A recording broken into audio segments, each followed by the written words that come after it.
So పెదవి విరుపు మొదలైందా? రేవంత్ రెడ్డి ప్రభుత్వంపై ప్రజల్లో పెదవి విరుపు మొదలైంది.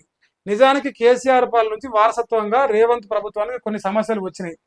చూసినారే, నిజం మాట్లాడుతున్న ఈ లుచ్చ ఎవడు, ఈ లుచ్చ నిజం నిజం రాస్తుండే, నిజం మాట్లాడుతుండే. మనం నమ్మాలి ఇప్పుడు దాన్ని. నమ్మురే దయచేసి మీరు. ఎందుకంటే రాధాకృష్ణ అంటాడు జీతాలు నిజం మాట్లాడుతున్నాడు అనుకుంటారా? మరి ఎందుకు రాసినట్టు ఈ వార్త? సిగిదపిన రాధాకృష్ణ దమ్ము ఉంటేనేమో ఉన్నది రాయి, దమ్ము లేకపోతే మూసుకొని పండుకో. ప్రజలు రేవంత్ రెడ్డి స్వీకరించుకుంటారు, కానీ వారసత్వంగా కేసీఆర్ నుంచి వచ్చిన సమస్యలు నీ వెట్టినాశని. రాష్ట్ర ఆర్థిక పరిస్థితి చితికిల పడడం, పాలనా వ్యవస్థలో జవాబుదారీతనం లోపించడం ఇందులో ప్రధానమైనది. రే లుచ్చనా కొడుక, కేసీఆర్ చేసిన అప్పు 2,80,000 కోట్ల 3,80,000 కోట్లు అయితే మన ఫత్తిత్తు ముఖ్యమంత్రి గారు మీ నల్లమల్ల పులి గారు 9.5 సంవత్సరాలు తెచ్చినప్పుడు 2 ఏళ్ళు తెచ్చిండ్రు గార్దినా కొడుక.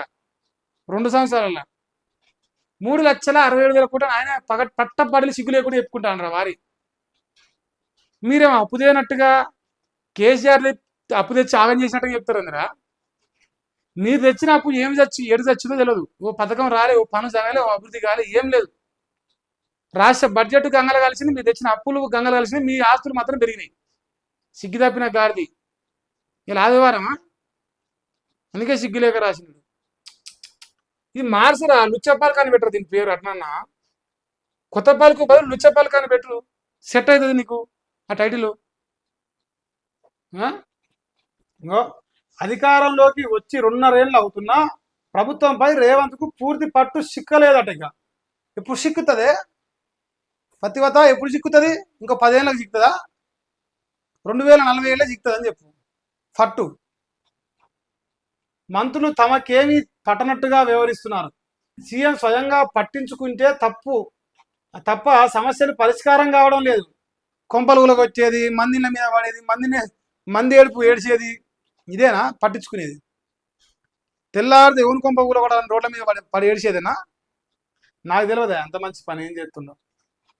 ఇక ఒక్క మాటలో చెప్పాలంటే మా రాధాకృష్ణ కాంగ్రెస్ ఎంగిలి మెతుకులు తింటాడు, రేవంత్ రెడ్డి ఎంగిలి మెతుకులు తింటుండు.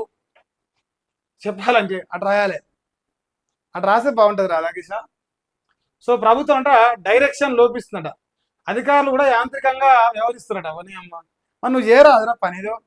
ఆ ఏబిఎన్ ఛానల్ ఉనక నమ్మక దొబ్బి వచ్చి రేవంత్ రెడ్డి కాడ పని చేయి, అన్నీ సరైన మార్గంలో పెడుతూ.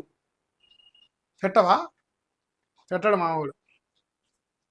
ఇక చూడే, రేవంత్ కూడా కొన్ని పొరపాట్లు చేస్తున్నారు. తన మనసులో ఏముందో, ఎటు ప్రయాణించాలని అనుకుంటున్నారో ముందుగా ఇతరులతో పంచుకోవడం లేదు.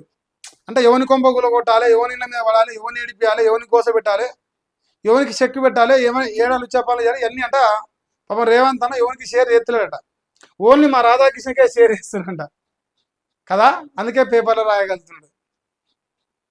సమస్య ముదిరినప్పుడు మాత్రమే తాను ఏమనుకుంటున్నది మంత్రులు అధికారులతో పంచుకుంటున్నాడు. సమయపాలన విషయంలో సీఎంపై ఫిర్యాదులు ఉన్నాయట. సందర్శకులను పార్టీ నేతల్ని కలుసుకొని కారణంగా గతంలో చంద్రబాబు కేసీఆర్ మూల్యాలు చెల్లించుకున్నారట. సీఎంలు బిజీగానే ఉంటారు, అలాగని కలవాల్సిన వాళ్ళను కలవలేంత తీరిక లేకుండా ఉండరు కదా. ఏమన్నంటే మా రేవంత్ రెడ్డి చాలా బిజీ, కాకపోతే రేవంత్ రెడ్డి కొంచెం మారవయ్యా ప్లీజ్, కొంచెం నాకు టైం ఇయ్యి, నేను వచ్చి ఫ్లవర్ బొక్ ఇచ్చి జనాల్ని ఎరిపుష్పాలని చేస్తా. ఏం రాదా? సిగ్గిన రాధాకృష్ణ మావోడు తిడుదునా వద్దునా అన్నట్టు తిడతాడు. పైసలు రావు కదా మళ్ళీ, లేకపోతే పైసలు రావాలంటే మరి తిట్టొద్దు. ఇప్పుడు అందుకే ఏమంటాడు, కేసీఆర్కి వచ్చింది ప్రజలను పట్టించుకోకపోతే చంద్రబాబు వచ్చింది నీకు కూడా పడుతుంది, జాగ్రత్త రేవంత్ రెడ్డి అని జాగ్రత్తగా ఉండడం కోసం రాసిండ. కొత్త ఫాల్కు దీని పేరు. ఏం ఫాల్కు? కొత్త ఫాల్కు. ఇది కొత్త ఫాల్కు కాదురా. ఇక పథకాలు ఇవ్వద్దు అంటున్నాయో. రాష్ట్ర ఆర్థిక పరిస్థితికి అనుగుణంగా పథకాలను పునఃసమీక్షించుకోవాలట. పిండి కొద్ది రొచ్చి అన్నట్టుగా పథకాలు ఉండాలట. 6 క్యాండ్లు ఎగదోపిన ఆయన చెప్తుంది, 6 క్యాండ్లు ఎగ్గొట్టిన ఆయన ఇలా ఏదో ఒకటి సగం ఈయన ఆయన అన్ని పునఃసమీక్షించుకో అని చెప్పేసి మావాడు చెప్పదలుచుకోండు. మా రేవంత్ అన్నకు చెప్తాను మంచినే, తప్పేం చెప్పొచ్చు, కానీ జనం నవ్వుతున్నారు. అట్లా చెప్తే జనం నవ్వుతారు కదా. సో నిజాలు మాట్లాడాలి. నిజాలు మాట్లాడే నిజాలు రాయాలి. రేవంత్ రెడ్డి అప్పులు తెచ్చి కుప్ప ఎత్తుండు, పథకాలు ఇస్తలేడని చెప్పాలి. అప్పులు తెత్తలేడు, ఆగం చేస్తలేడు, పథకాలు తగ్గించుకోవాలంటే ఏం బిక్తానని, ఏమి ఇస్తున్నా తగ్గించుకోవాలి, ఏమి ఇస్తాడని ఆశపడాలి మేము. రాధాకిషోర్ ఒక్కరికి ఇస్తామండి పేమెంట్, మనకు ఎవరికి లేదా. అధికారం కోల్పోయి 2.5 సంవత్సరాలైనా కేసీఆర్ ఇంతవరకు ఆత్మ పరిశీలన చేసుకోవడానికి ఇష్టపడడం లేదు. ఇక సేమ్ దొందే ఈయనేం మాట్లాడుతున్నా ఈమెదే మాట్లాడుతుంది, ఈయనే మాట్లాడుతుంది ఈమెదే మాట్లాడుతుంది. ఫైనల్ గా ఇద్దరు కలిసి రేవంత్ రెడ్డి కోసం పనిచేస్తారు, కేసీఆర్ నాశనానికి పనిచేస్తారు. అంతేనే కదా. ఇప్పుడు మనం స్టేట్మెంట్స్ కదే కదా సార్, కేసీఆర్ ఆత్మ పరిశీలన చేసుకుంటలేడు, కేసీఆర్ ఆత్మ పరిశీలన చేసుకుంటలేడు. రాధాకృష్ణ పాపం నిన్ను తిట్టినానికంటే ఆ రోడ్ల పంట తిరిగే పందులు తిట్టినా కూడా వాటికన్నా సిగ్గు అనిపిస్తా, నీకు అనిపించదు రాదా. బురదలో ఉండే పంది కన్నా సిగ్గు వస్తా, నీకు రాదు. నాకు నమ్మకం లేదు వస్తాను కూడా.